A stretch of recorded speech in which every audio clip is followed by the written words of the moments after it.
Du coup, comme je disais, autre actualité de Clubix cette fois-ci, où effectivement Mickey, par l'intermédiaire Disney, hein, la Disney Company, abandonne le métaverse, voilà, finalement. Effectivement, bah, ça fait suite aux annonces déjà passées. Hein, alors, il y a que aujourd'hui, il n'y a plus que Meta qui officiellement est toujours actif pour le métaverse, même si effectivement ils ont quand même déjà taillé un peu dans les effectifs. Microsoft a complètement abandonné le métaverse, sauf dans un cadre plus ou moins professionnel, mais même là, c'est pas totalement sûr. Même Apple est en train de faire marche arrière en se disant que finalement, le métaverse, peut-être, ça sera réservé qu'au milieu des professionnels. Donc, bon, bref, on est sur un marché qui est en train de s'effondrer complètement après 2 ans de bourrage de crâne à dire que le métaverse c'était génial, le métaverse.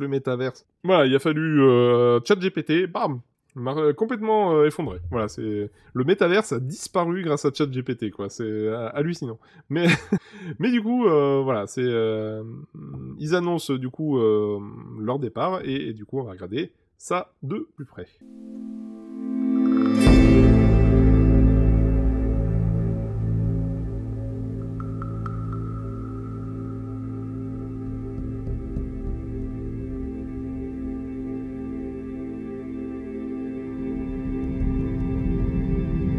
Donc du coup, comme je disais, le groupe américain arrête les frais et vient de fermer sa division consacrée au métaverse. Alors, voilà, le monde du métaverse n'aura donc duré que quelques mois et déjà de nombreuses entreprises abandonnent l'univers, mis en lumière par Meta et Mark Zuckerberg. Effectivement, c'était parce que la transformation Meta, c'était 2000. Ouais, c'est 2021, 2022, je crois, hein, le passage Facebook Meta. Mais bref. Et effectivement, Disney, du coup, met un terme à l'ensemble des expérimentations du métaverse, dans un contexte économique effectivement particulièrement difficile, même s'il faut avouer que ça commence à être vraiment inquiétant pour le marché américain. Parce qu'aujourd'hui, en France, je trouve qu'en ce moment, on est un peu dans... Alors, je dirais pas une phase de déni, mais entre guillemets, je pense que si, il y a une part de déni, mais clairement, on est en mode, non, mais tout va bien, ça va, tout va bien. Mais quand même, le marché américain, il prend cher quoi, en ce moment, je trouve. Il y a eu quand même plus de 50 000 employés qui ont été licenciés dans le milieu de la tech. Et ça ne s'arrête pas. Voilà. Donc là, il y a Disney qui a... Parce que là, il y a aussi une campagne de licenciement qui est en cours dans la Disney Company. Donc plus de 7000 employés de la Disney Company vont être licenciés. Quand même, quoi. Enfin, voilà, quoi. C'est entre les 50 000 de l'autre côté, plus ça, plus les autres secteurs qui risquent de partir en vrille avec. Les banques américaines qui sont en difficulté. Voilà. Je trouve que ça commence à faire vraiment beaucoup, beaucoup. Et effectivement, du coup, Disney s'est séparé de la seule branche un peu, moi je dirais pas pourrie d'entrée de match, parce que bon, le métaverse promettait monts et merveilles. Mais effectivement, concrètement, effectivement, je pense que le métaverse a complètement raté le coche. Complètement. Clairement, on a eu en fait une explosion des prix du matériel, bon, dû le coût de la matière première, machin, etc. Hein, clairement, le prix a monté. Mais, enfin, il faut être réaliste, hein, à un moment donné, ce que je disais déjà dans des lives précédents, c'est que il y a eu un choix économique complètement fumeux de se dire que ça doit forcément être rentable d'entrée de match. Hein. Ça, c'est une politique qui est complètement assez... Voilà, si tu veux créer un marché, pour créer le marché, à un moment donné, il faut créer un engouement, et pour que l'engouement se fasse, il faut que le matériel soit pas trop cher. Comment a fait Nintendo, Sony et Microsoft pour s'imposer sur le marché des consoles? C'est en vendant les consoles à perte. C'est tout. Enfin, c'est à un moment donné, c'est une réalité économique, et ça fait que depuis l'époque de la Wii que on a des consoles qui sont rentables à la vente. Tous les modèles précédents étaient pas rentables. Voilà, ils perdaient de l'argent hein, pour chaque console vendue. Et en fait, effectivement, ils rapportaient, ils gagnaient beaucoup d'argent sur les licences de jeux vidéo, sur le petit bonus qu'ils prenaient sur les jeux consoles, et sur tous les produits dérivés, etc. Mais la console en elle-même, ils vendaient à perte. Et franchement, moi, ça m'a toujours fait halluciner que le métaverse, le matériel de réalité virtuelle ou de réalité augmentée, était vendu, mais plein pot, mais géant, quoi. C'est-à-dire que là, si on remonte 6 mois en arrière, les casques étaient passés, les tout premiers casques, on était entre 700 et 800 euros le casque, ce qui est déjà très cher hein, en soi, mais on était à ces prix-là. Là, pour les bons casques de Meta, voilà, Meta Pro, machin, etc., on est monté à 1500, 1600 balles le casque. Et voilà, quoi, oui, et tu crois réellement que c'est en faisant des casques à 1800 balles que tu vas démocratiser le marché du métaverse. Ça pouvait pas marcher. En partant sur ce postulat, en se disant que le matériel doit être rentable, t'avais forcément que ça marche pas. Voilà. Et du coup, bah, il n'y a pas fallu grand-chose pour que le marché s'effondre, pour la petite bulle spéculative, clairement, parce que pour moi c'était spéculatif. C'est pourtant, comment dire, j'ai acheté un casque VR d'entrée de match. J'ai été un des premiers à acheter un casque VR avec le HTC Vive. Pour moi, il y avait un énorme potentiel. Et il y a toujours pour moi un énorme potentiel sur la partie réalité augmentée.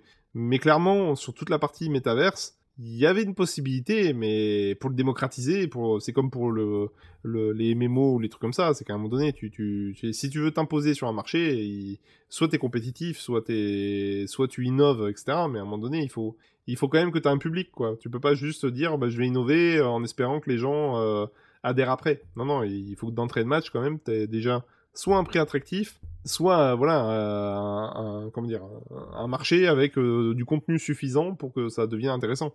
Et le problème, c'est qu'on n'avait pas de contenu intéressant, on avait des casques très très chers, et finalement, bon, on avait quelques jeux vidéo qui étaient intéressants, quelques utilisations voilà, qui se disaient, putain, ouais, c'est une technologie qui envoie du lourd. Mais finalement, c'était, entre guillemets, de la poudre aux yeux, quoi. Donc bon.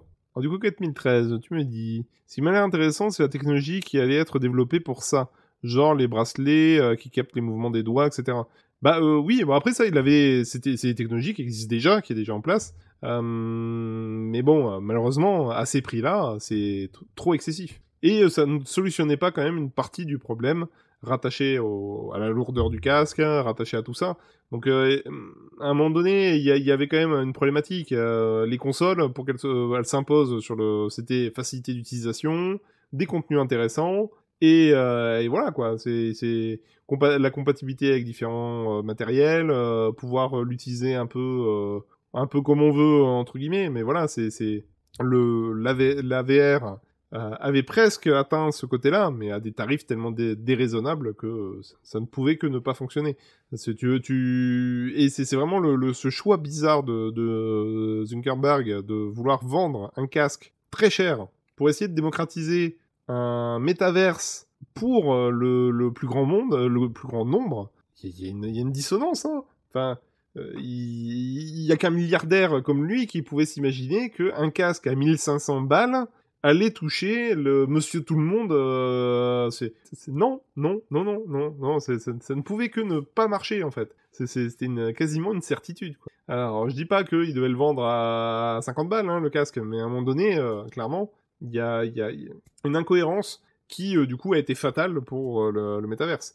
Donc aujourd'hui, la plupart des sociétés qui ont déjà investi de l'argent dedans, finalement, vont l'orienter pour le marché des professionnels, parce qu'effectivement, il y a un cadre d'utilisation l'apprentissage, la réalité augmentée qui reste un vrai intérêt dans le milieu professionnel, difficile à mettre en œuvre, mais qui est quand même particulièrement intéressant. Voilà, c'est clairement, il y a des possibilités dans le milieu pro. Il y avait eu un projet, mais je sais pas trop ce que ça a donné, parce que malheureusement, la fusée a explosé avec. Il y avait toute une gamme de produits HoloLens de Microsoft, qui devait équiper normalement les astronautes dans l'ISS, mais qui a explosé dans la fusée. C'était il y a quelques années, mais bon, voilà, c'est pas de bol, quoi. C'est vraiment, il y avait rien pour sauver le projet. Mais, mais du coup, effectivement, à part le milieu professionnel aujourd'hui, clairement, la VR est morte. Voilà, ça demande trop d'argent. C'est trop innovant dans un secteur qui n'a plus le vent en poupe, hein, on l'a vu avec l'I3, etc. Clairement, le marché du jeu vidéo PC et console est devenu un marché, je dirais, en perte de vitesse, voilà, pour être politiquement correct.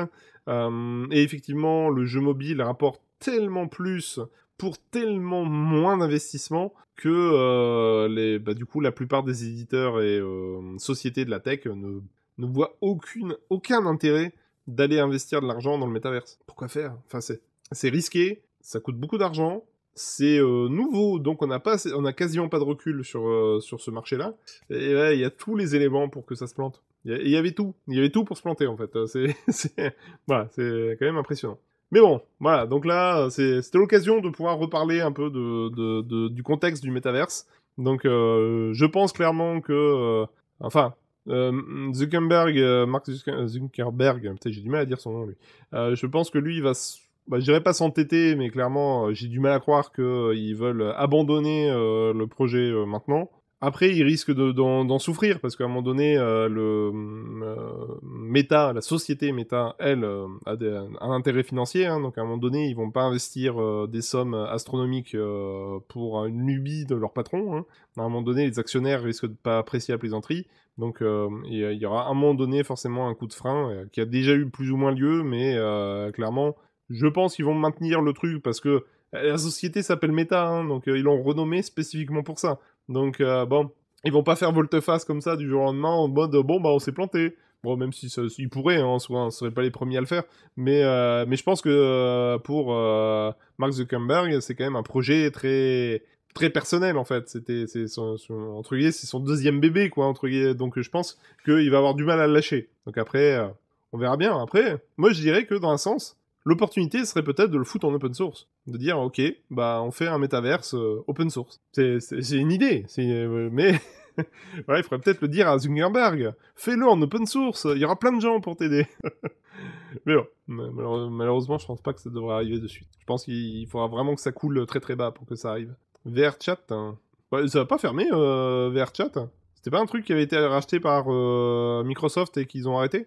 Ou je confonds avec un autre. Mais je crois que, mais tout s'écroule hein, à ce niveau-là. Hein. C'est clairement la VR, aujourd'hui, n'a plus d'avenir face à l'IA, quoi. Là, toutes les sociétés préfèrent investir des sommes folles dans l'IA plutôt que dans le métaverse. Hein.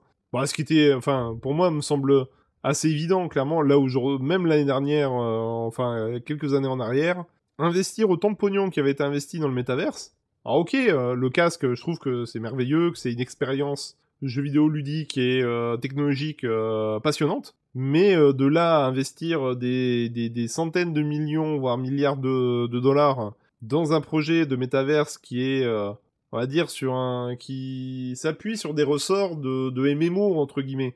Donc, sachant que les MMO sont en perte de vitesse, ouais, c'est quand même un peu particulier, quoi. Donc, pour moi, clairement, j'étais vraiment pas convaincu. Et puis, la plupart des personnes qui ont utilisé un casque VR dans leur vie savent que tu passes pas la journée qu'un casque sur la tronche. C'est pas agréable, hein. Voilà, ça veut dire que du coup, tant qu'ils avaient pas réglé ce problème-là, clairement, c'était pas viable. Mais bon, je pense qu'il y a un entêtement de la part de Zuckerberg qui devient seul sur le marché. Hein, voilà, peut-être que ça sera peut-être une opportunité. Hein, enfin, toute défaite n'est pas ignorée. Hein. Je pense qu'il y a peut-être moyen qu'au final, tout le monde abandonne et que finalement, c'était lui qui avait raison. Peut-être. Mais pour l'instant, c'est pas gagné.